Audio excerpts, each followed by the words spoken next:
तू बस पहेलियां बुझा दे जा, होना तुझसे कुछ भी नहीं है। डाइनिंग टेबल पर बैठे प्रेम ने खींचे हुए लहजे में यश से कहा। जहां एक तरफ मोहन ओबरॉय आकाश और रिया की तारीफों के पुल बांध रहा था, वहीं प्रेम का सब्र का बांध टूट रहा था। उसने अपना गला साफ करते हुए मोहन ओबरॉय से कहा, पापा जी, आकाश मेरा भतीजा है और रिया मेरी बहू। जितना प्यार आप इन दोनों से करते हैं, उतना ही प्यार मैं भी इन दोनों से करता हूँ। लेकिन पापा जी, ये बात भी गलत है ना कि आप अपना सारा प्यार आकाश और रिया पर ही लुटा दे। ऐसे हम तो खाली हाथ रह जाएंगे ना। तभी शिवानी ने प्रेम को बीच में ही टोकते हुए कहा, भैया, क्यों आप पापा पर बार बार भेदभाव करने का आरोप लगाते हैं? पापा ने सबको बिजनेस अपनी समझ के हिसाब से ही बांटा था। ये बात सुनकर प्रेम ने गुस्से में शिवानी से कहा, शिवानी, तुम बिजनेस में अपना दिमाग मत चलाओ। तुम सिर्फ अपने 2 टके के उस मिडिल क्लास हस्बैंड के लिए चकला बेलन चलाओ। हाँ, वही तुम्हारी लाइफ है। तभी आकाश ने सख्त लहजे में प्रेम से कहा, अंकल, आपको शिवानी बुआ की चॉइस पर सवाल उठाने का कोई हक नहीं है। उनको अपनी जिंदगी चुनने का पूरा हक है और मुझे पूरा यकीन है कि शिवानी बुआ ने अपने लिए जो जिंदगी चुनी है, उसमें वो खुश होंगी। शिवानी और आकाश के बीच भी मतभेद था, लेकिन इस तरह आकाश को अपने लिए स्टैंड लेता देख शिवानी को अच्छा लगा। वहीं आकाश को शिवानी के लिए स्टैंड लेता देख रिया के मन में भी आकाश के लिए थोड़ी इज्जत बढ़ी। रिया ने देखा कि डाइनिंग टेबल पर आर्ग्यूमेंट बढ़ने लगा था, इसलिए रिया ने जोर से ताली बजाते हुए कहा, मुझे लग रहा है माहौल यहाँ पर गर्म हो चुका है, लेकिन जिस चीज के लिए हम यहाँ पर इकट्ठा हुए हैं, वो चीज ठंडी हो रही है। मैं आप सभी से रिक्वेस्ट करती हूँ, आप प्लीज पहले अपना खाना खा लीजिए, बाकी बातें तो होती रहेंगी। और फिर जैसे ही रिया ने सभी को खाना सर्व करना शुरू किया, माहौल धीरे धीरे अपने आप शांत होने लगा। डाइनिंग टेबल पर जिस तरह रिया ने सिचुएशन को हैंडल किया था, उससे मोहन ओबरॉय बहुत खुश था।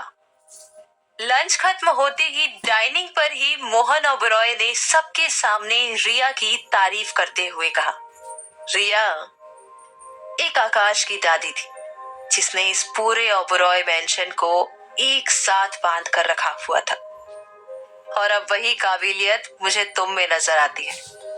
मुझे पूरा यकीन है एक दिन तुम ओबरॉय की शान में 4 चांद लगवाओगे। और फिर मोहन ओबरॉय ने जैन से अपना स्मॉल हैंडबैग मांगा। मोहन ओबरॉय ने अपने हैंडबैग से एक बॉक्स निकालकर रिया को दिया और उसे बॉक्स खोलने के लिए कहा। डाइनिंग टेबल पर बैठे सभी की नजर उस बॉक्स पर थी।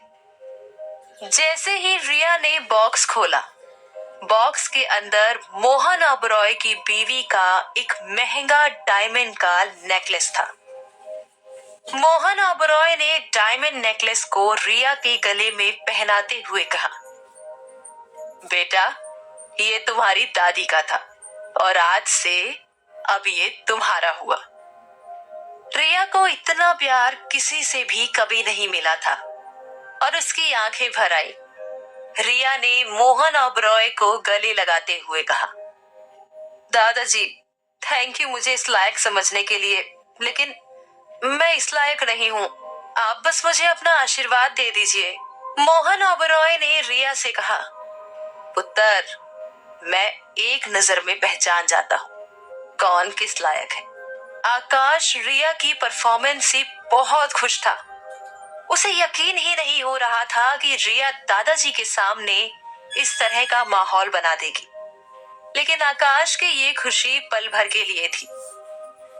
तभी यश अपनी सीट से उठा और उसने जोर से तालियां बजाते हुए रिया से कहा, वाह वाह वाह, बहुत खूब रिया, क्या एक्टिंग की तुमने। यश को देखकर सभी लोग चौंक गए। यश मोहन ओबरॉय के पास गया और कहा, दादू, जिसे आप दादी जी से कंपेयर कर रहे हैं, और जिसे आप ओबरॉय खानदान का फ्यूचर बता रहे हैं। पहले आप देख तो ले कि वो ओबरॉय खानदान की बहू है भी या नहीं। ये सुनते ही मोहन ओबरॉय ने गुस्से से यश से कहा, यश पुत्र, तू साफ साफ बोल, कहना क्या चाहता है? यश ने रिया की दोनों बाजुओं पर हाथ रखते हुए कहा, दादू, जिसे आप आकाश की बीवी रिया ओबरॉय समझ रहे हैं, वो आकाश की असिस्टेंट रिया कपूर है। आकाश ने शादी तो कपूर की छोटी बेटी से की, लेकिन घर पर अपनी असिस्टेंट को लेकर आया है। ये सुनकर मोहन ओबरॉय ने चौंकते हुए आकाश की तरफ देखकर कहा, आकाश, क्या यश सच बोल रहा है? यश ने मोहन ओबरॉय को अपने फोन में रिया की ऑफिस की फोटोग्राफ दिखाते हुए कहा, दादू, सच मैं आपको बताता हूँ, मुझे सच साबित करने के लिए कपूर की छोटी बेटी मिली नहीं, लेकिन ये सबूत सच जानने के लिए काफी है। फोटोग्राफ देखकर मोहन ओबरॉय गुस्से में आग बबूला हो गया और उसने आकाश से कहा, आकाश, तुझसे ये उम्मीद नहीं थी पुत्र। इतना कहकर मोहन ओबरॉय गुस्से से डाइनिंग हॉल से चला गया। मन ही मन आकाश खुश हो रहा था, लेकिन इस वक्त आकाश ने अपनी खुशी को दबाते हुए व्हीलचेयर में मोहन ओबरॉय का पीछा किया और कहा, अरे दादू, आप मेरी बात तो सुनिए प्लीज। लेकिन मोहन ओबरॉय ने आकाश की तरफ पलटकर देखा भी नहीं। वही डाइनिंग टेबल पर बैठे यश और प्रेम एक दूसरे से गले मिलकर अपनी जीत का जश्न मना रहे थे, लेकिन उन्हें इस बात का बिल्कुल भी एहसास नहीं था कि ये उनकी जीत नहीं, बल्कि एक शर्मनाक हार थी। वहीं रिया मोहन ओबरॉय के सामने चुप रहकर गिल्टी महसूस कर रही थी, क्योंकि उसे आकाश ने अपनी शादी के बारे में किसी को कुछ भी कहने से मना किया था। मोहन ओबरॉय अपने कमरे में बैठकर सिगरेट पी रहा था। वैसे तो मोहन ओबरॉय कभी सिगरेट नहीं पीता, लेकिन जब जब वो किसी बात से परेशान होता या फिर तकलीफ में होता था, वो सिगरेट पीता था। जैन और नताली ने मोहन ओबरॉय को कार्ड गेम खेलने के बहाने चीयर अप करने की कोशिश की, लेकिन दोनों की कोशिशें बेकार गई। मोहन ओबरॉय ने नताली और जैन की तरफ देखते हुए कहा, तुम दोनों पार्टी एंजॉय करो, मेरा अभी गेम खेलने का मूड नहीं है, प्लीज। नताली और जैन ने मोहन को अकेले छोड़ दिया। वहीं आकाश ने अपना पत्ता फेंककर अपनी चाल चल दी थी और अपनी चाल में यश को फंसा भी लिया था। और अब वक्त मोहन ओबरॉय को सच्चाई बताकर यश को पूरी तरह से धाराशायी करने का था। इसलिए आकाश मोहन ओबरॉय के कमरे में चला गया। आकाश को देखते ही मोहन ओबरॉय ने अपनी नजरें फेर ली। आकाश मोहन ओबरॉय को देखकर मुस्कुराया और उसके पास जाकर कहा, दादू, यश सच बोल रहा था, रिया कपूर मेरी असिस्टेंट है।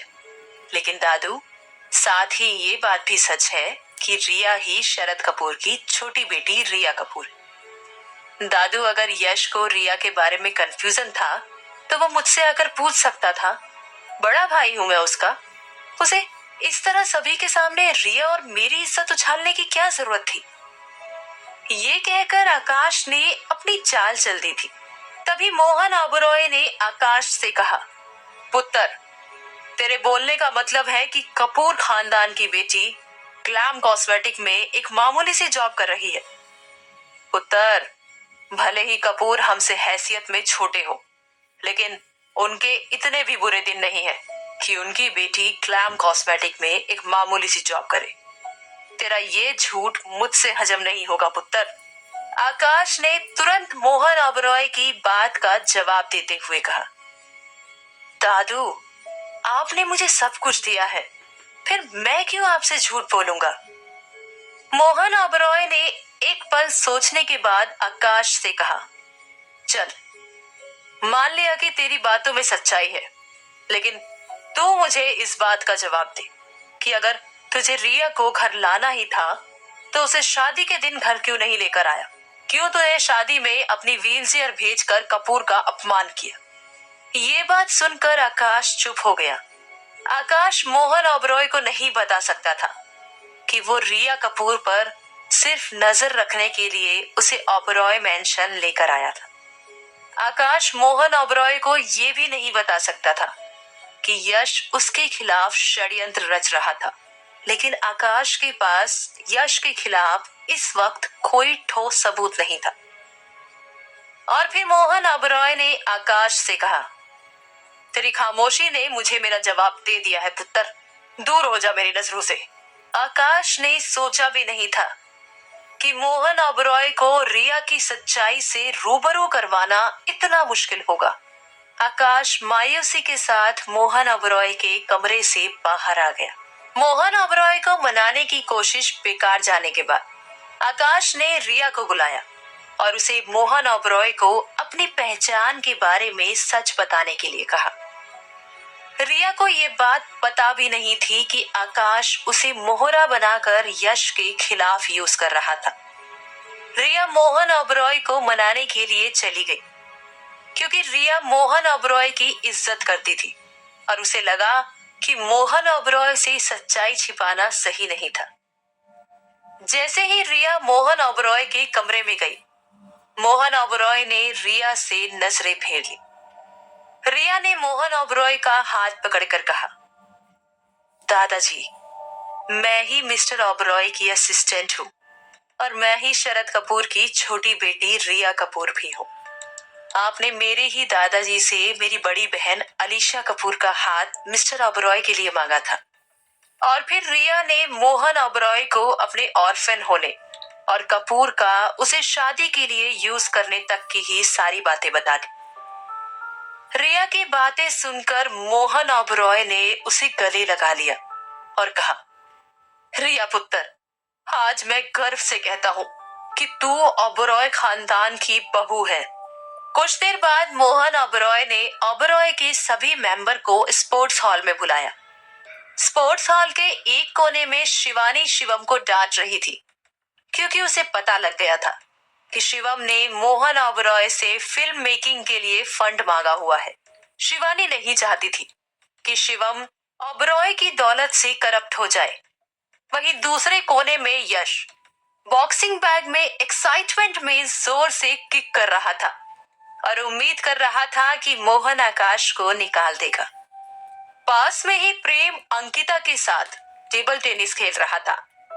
अंकिता ने बॉल में हिच करते हुए दबी जुबान में प्रेम से कहा, अब प्रेम, तुम्हें सच में लगता है पापा जी तुम्हें एक ग्लैम का सीईओ बना देंगे? प्रेम ने बॉल में वापस हिट करते हुए कहा, डार्लिंग, बॉल इस बार ठीक निशाने पर लगी है। पापा जी आकाश पर सबसे ज्यादा भरोसा करते हैं और आकाश ने झूठ बोलकर पापा जी की फीलिंग्स के साथ खिलवाड़ किया है। अब देखना पापा जी कैसे आकाश को कंपनी से निकालते हैं। किसी तीसरे कोने में व्हील चेयर में बैठे आकाश ने डीके से कहा, डीके, तुम्हें यकीन है ये लड़की दादाजी को मना लेगी? कहीं वो दादाजी से उसकी और मेरी शादी की डील का जिक्र तो नहीं करेगी? डीके ने आकाश से कहा, आप चिंता मत कीजिए सर, रिया आपको धोखा नहीं देगी। तभी मोहन ओबरॉय रिया के हाथों में हाथ डाले स्पोर्ट्स हॉल में आया। सभी अपना गेम छोड़कर कौतूहल के साथ मोहन ओबरॉय को देखने लगे। मोहन ओबरॉय ने सेंटर में खड़े होकर जोर से ताली बजाते हुए कहा, ओबरॉय, सभी यहाँ आ जाओ प्लीज। सभी मोहन ओबरॉय के पास आ गए और मोहन ओबरॉय ने एक गेमिंग टेबल पर बैठते हुए कहा, पुत्र लोग, ओबरॉय खानदान की बहू रिया ओबरॉय और आकाश की असिस्टेंट रिया कपूर के बीच जो सब कंफ्यूजन था वो दूर हो गया। मुझे आपको ये बताते हुए बहुत प्राउड फील हो रहा है कि हमारी बहू रिया ओबरॉय ने घर की जिम्मेदारी के साथ ही साथ आकाश की असिस्टेंट बनकर ऑफिस की जिम्मेदारी भी संभाली हुई है। मेरे कहने का मतलब है सीता गीता अलग अलग नहीं, बल्कि दोनों एक ही है। ये सुनते ही यश और प्रेम के पैरों तले जमीन खिसक गई। यश ने मन ही मन सोचा, पूरे ऑफिस में आकाश और रिया की अफेयर की अफवाह फैली थी। आकाश अगर चाहता तो सबको अपने और रिया की शादी के बारे में बता सकता था। आकाश ने अपने ऊपर कीचड़ क्यों उछलने दिया और उसे साफ नहीं किया? ऐसा क्यों? क्या यश समझ पाएगा कि आकाश ने उसे अपने जाल में फंसाया है? क्या यश के खिलाफ आकाश की चाल कामयाब हो पाएगी? क्या रिया के मोहन ओबरॉय को मनाने के बाद आकाश रिया के लिए सॉफ्ट हो जाएगा? जानने के लिए सुनते रहिए बंदनी।